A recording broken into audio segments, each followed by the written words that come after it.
It's time.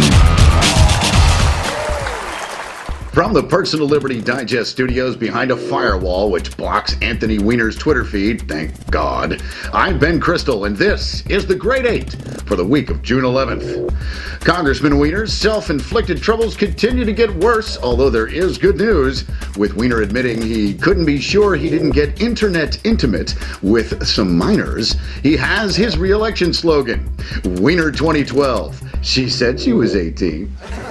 Weiner's wife has finally broken her silence over her husband's amateur photography project. After seeing her husband's latest self-pic, Mrs. Weiner said, "At least he's using that telephoto lens I got him for his birthday." Meanwhile, daytime chat diva Barbara Walters has offered Weiner a novel excuse, saying, quote, "It's the Viagra," unquote.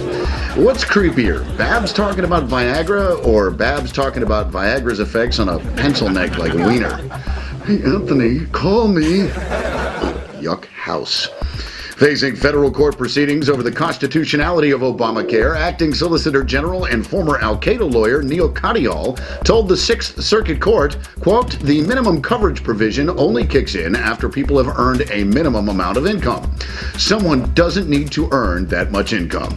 Translation, if you don't want to be forced to pay for socialized medicine, then be poor. Or, get sent to Gitmo, right, Neil? With his party and planning in disarray, Obama made time this week to sit down with Gabonese dictator Ali Bongo, who has reportedly skimmed close to a quarter of his country's GDP for his personal coffers.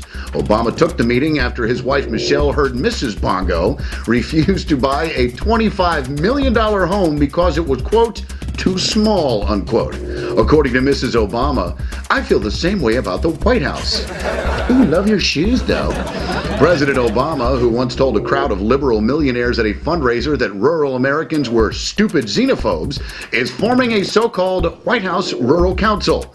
When told about the increased federal presence in their lives, rural Americans responded, "No thanks, Mr. President. We'll stick to our guns and religion. Beat it. Shoot. Shoot."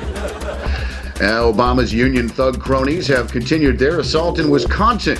Teachers' unions are gooder. Their latest disgrace, a protest of Governor Scott Walker, which ruined a ceremony honoring Special Olympians. When asked why they were so classless, the union thugs responded, "What? They don't pay union dues." For his part, Obama said, "That'll teach them for being better bowlers than me."